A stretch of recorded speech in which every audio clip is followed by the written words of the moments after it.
Leaving the UK is a monumental life decision that involves far more than just booking a flight and finding a new home. For high net worth individuals, business owners and investors, the most critical part of the journey is navigating the complex web of British tax laws. While the UK is often cited as a country that doesn't have a formal exit tax like the US or Australia, that is a dangerous oversimplification. In reality, ceasing to be a UK resident triggers a series of technical tax consequences that can very much feel like an exit charge. Between the abolition of the non-dom regime in April 2025 and the introduction of residence-based inheritance tax, the cost of leaving the UK has never been more significant. This video breaks down exactly what HMRC takes and what you lose when you say goodbye to Britain 2026. Welcome to Taxplain, explaining taxes so you can minimize your tax burden and maximize your freedom. So let's debunk the myth of the no exit tax. The common narrative is that the UK does not tax you simply for moving. While there is no blanket wealth tax triggered by departure, HMRC operates several deemed disposal and clawback mechanisms. These are designed to ensure that gains built up while you were a resident do not escape the UK tax net just because you've relocated to a lower tax jurisdiction like Dubai or Monaco. The UK tax system doesn't really switch off the day that you leave. It operates on a tax year basis. That means your tax liability is determined by the Statutory Residence Test and whether you qualify for split year treatment. If you mismanage your day count or maintain too many ties, such as having an available home or family remaining in the UK, you could find yourself taxed as a UK tax resident for the entire year, even if you spend half of the year abroad. For those with complex portfolios, the technical details are where the devil is and the financial damage occurs. If you have utilized certain tax-efficient schemes, HMRC has a long memory. Let's start with EIS and SEIS relief clawbacks. If you have invested in the Enterprise Investment Scheme or Seed Enterprise Investment Scheme, you are likely benefited from significant income tax relief and capital gains tax deferrals. However, these reliefs are contingent on you remaining a UK resident for a qualifying period, usually around 3 years. If you move abroad during this window, those deferred gains can crystallize immediately. What was a comfortable tax deferral suddenly becomes an urgent dry tax bill at the exact moment your liquidity is tied up in a move. And there's also the temporary non-residence boomerang trap.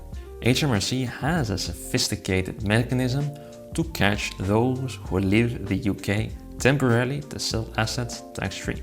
Under TCGA, if you have been a UK resident for 4 out of the previous 7 years and you return to the UK within 5 years of leaving, any of the gains you realized while abroad, such as selling shares in a company, are taxed in the UK in the year of your return. This boomerang trap ensures that a short relocation cannot be used to bypass any capital gains tax in the UK. Then there's a trust-based exit charges. The 2024 and 25 budgets introduced specific pressures on UK-based trusts. For long-term residents moving abroad with trust arrangements, a capital gains tax charge of up to 6% can apply when the settlor, so the person who created the trust, becomes a non-resident. This is a direct attempt to prevent wealth from being locked away in trusts and then moved out of the UK's taxing hold. Are you considering a move? If you want to know what the best path forward is, please reach out to our specialized team for a personalized assessment. Then there are of course the hidden costs. Beyond the taxes you pay, you must account for the valuable reliefs and allowances you forfeit the moment you stop being a UK resident. The personal allowance, or the standard £12,500 tax-free allowance, is typically lost for non-resident unless they maintain specific ties or are protected by a double tax treaty. Then there's the private residence relief. While your primary home is usually exempt from capital gains tax, this relief is restricted for non-residents. Unless you meet the 90-day occupants rule, in the UK after moving, you may face a tax bill on the growth of your home's value from the day you leave. Then there's also the business asset disposal relief, formerly known as the entrepreneur's relief, which allows for a 14% capital gains tax as of 2026 on the sale of a business. If you sell your business after becoming a non-resident, you may lose access to this relief, potentially pushing your tax rate much higher in your new country of residence. The most seismic shift for 2026 expat is the total abolition of the non-dom status, replaced by the foreign income and gains regime. Historically, wealthy foreigners living in the UK could avoid tax on overseas income unless they brought it into the country. That's all gone. More importantly, the UK has shifted to a residence-based inheritance tax. Under the 2010 rule, if you have been a UK resident of 10 of the last 20 tax years, your worldwide assets are subject to 40% UK inheritance tax. Crucially, even if you leave, there's a till period. You could remain in the UK's inheritance tax net for up to 10 years after your departure, meaning HMRC could still claim nearly half of your global estate, even if you live on the other side of the world. Here's the 18th month playbook for strategic timing. Because UK taxes are based from April 6th to April 5th, the timing of your exit is everything.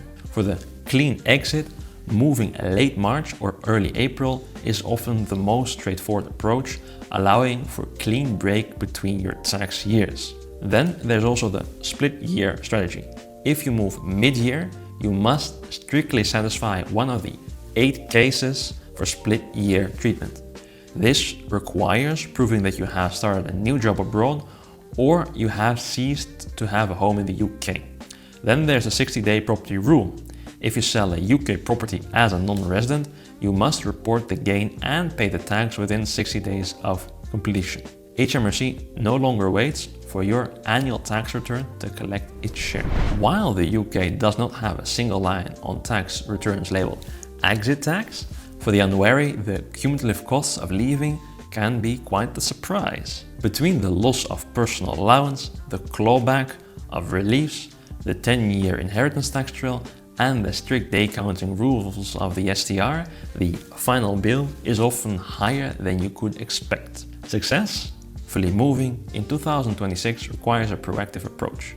You cannot simply leave and just hope for the best. The best is to restructure your holdings, cleanse your offshore funds, and document your move with the precision of a legal audit. HMRC's reach is long, and in an era of global data sharing, the days of invisible expats are over.